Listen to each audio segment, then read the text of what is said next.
महापुराण की कथा कहती है, महाराज पूर्णिमा का जो चंद्र है वो विशाल का है और उस चंद्र की पूर्णता में हमारी अभिलाषाएं भी पूर्ण हो। आप आस्था चैनल के माध्यम से जितने लोग कथा सुन रहे हैं, फेसबुक यूट्यूब पर जितने कथा सुन रहे हैं और कुबेरेश्वर धाम में जितने कथा सुन रहे हैं, आप में से कितने लोग हैं जो पूर्णिमा का व्रत करते हैं? जो माताएं करती हो जरा हाथ उठाइए। पूर्णिमा का व्रत जो करते हो ना आप लोग, रखिए हाथ। अब पूर्णिमा के व्रत में आपने कई बार किताब पढ़ी होगी पूर्णिमा की, या आपने व्रत किया होगा, या पूर्णिमा का व्रत आप धारण करे होगे, तो उसमें पूजन कौन से भगवान की होती है? पूर्णिमा के व्रत में किस भगवान की पूजन होती है? तो कहा पूर्णिमा के व्रत में केले के खंभ लगाकर पूर्णिमा का जो अध्यापन होता है, पूर्णिमा की जो पूजन होती है, उस पूजन में शंकर और पार्वती की पूजन की जाती है, शिव और नारायण की पूजन करी जाती है, शंकर और पार्वती का स्मरण किया जाता है। किसकी पूजन होती है? शिव पार्वती।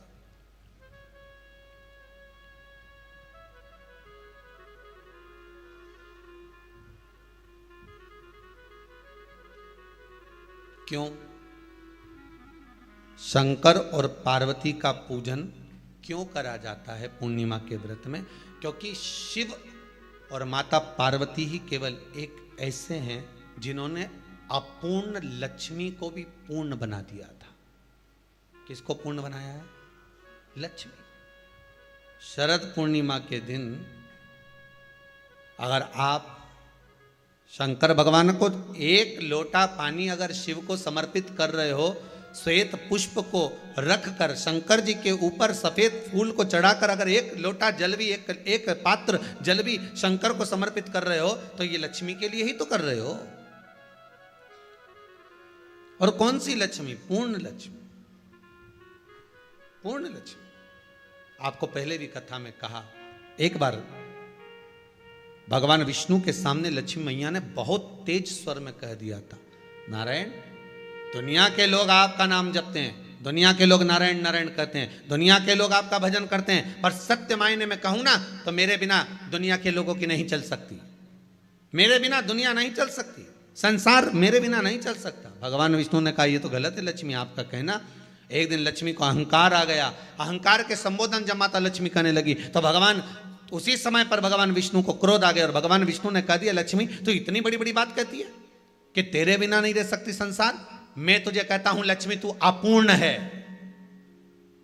तू अपूर्ण है, तू पूर्ण कब हो गई?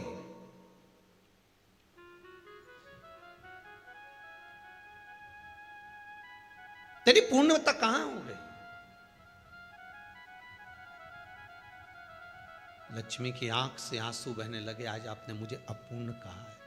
आपको मालूम है आप मुझे अपूर्ण कह रहे हो? आपको यह ज्ञात हो रहा है आप मुझे अपूर्ण कह रहे हो? भगवान कहते हैं, हाँ लक्ष्मी, मैंने तुझे अपूर्ण कहा है। अपूर्णता का मतलब आप जानते हो ना? भगवान कहते हैं, लक्ष्मी मैं सब जानता हूं। लक्ष्मी रोती हुई माता सरस्वती के पास पहुंच गई। सरस्वती ने पूछा, क्या बात है लक्ष्मी, क्यों रो रही हो? लक्ष्मी जी ने कहा, क्या बताऊं सखी, मेरे पति ने आज मुझे अपूर्ण कह दिया है। तो क्यों रो रही है तू? अपूर्ण अगर कह दिया, पति ने ही तो कहा है ना, तो क्यों रोना? चल मेरे साथ में। और सरस्वती मैया माता लक्ष्मी को लेकर सीधे पहुंच गई माता पार्वती के यहां। माता पार्वती के यहां जब पहुंची, माता पार्वती ने लक्ष्मी जी को देखा और सरस्वती को देखा तो पूछा कि बात क्या है, क्या हो गया ऐसा, क्या हुआ, क्या है ऐसा जो तुम दोनों आज मेरे पास में आई? क्या हुआ? पार्वती जी कुछ बोलती, शिव जी का ध्यान माता सरस्वती की ओर और लक्ष्मी की ओर गया और भगवान शंकर जान गए कि आज भगवान नारायण ने लक्ष्मी जी को अपूर्ण कहा है। अब देखें माता पार्वती क्या कर सकती है, इसको पूर्ण बनाने के लिए करेगी क्या? क्या हुआ? माता सरस्वती जी बोली, लक्ष्मी को अपूर्ण कह दिया। अपूर्ण कह दिया? हाँ, तो क्या सोचना उसके लिए? इसको मैं अभी पूर्ण बना देती हूं। माता जगत जननी पार्वती ने गोदी में विराजमान गणेश जी को उठाया और उठाकर लक्ष्मी जी की गोद में दे दिया। ले लक्ष्मी, आज से तू पूर्ण हो गई। लक्ष्मी, आज से तू पूर्ण है। गोदी में जब तक संतान नहीं है तो नारी को लोग अपूर्ण समझते हैं, पर माता पार्वती जी ने संपूर्ण ब्रह्मांड में एक सिद्धता प्रदान कर दी कि अपने गोदी के लाल को, अपने गोदी के पुत्र को माता ने लक्ष्मी की गोद में देकर लक्ष्मी को पूर्ण बना दिया। वो दिन कौन सा था? यही शरद पूर्णिमा का दिन था। कौन सा दिन? आवाज पकड़ लो। यही शरद पूर्णिमा का दिन था। शरद पूर्णिमा का दिन लक्ष्मी को पूर्ण करने का दिन, पूर्ण करने का। केवल अमृत ही नहीं बरसता, शरद पूर्णिमा के दिन लक्ष्मी भी बरसती है।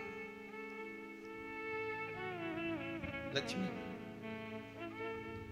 पूर्णिमा के कितने व्रत होते हैं? बोलते जाओ, जरा जल्दी जल्दी बोलो। पूर्णिमा के नारियों को, स्त्रियों को अखंड सौभाग्य के लिए, जो नारी वैधव्य नहीं होना चाहती है, उस नारी को पूर्णिमा के कितने व्रत करना चाहिए? जिस नारी के यहाँ संतान नहीं हो, औलाद नहीं हो, उसको पूर्णिमा के कितने व्रत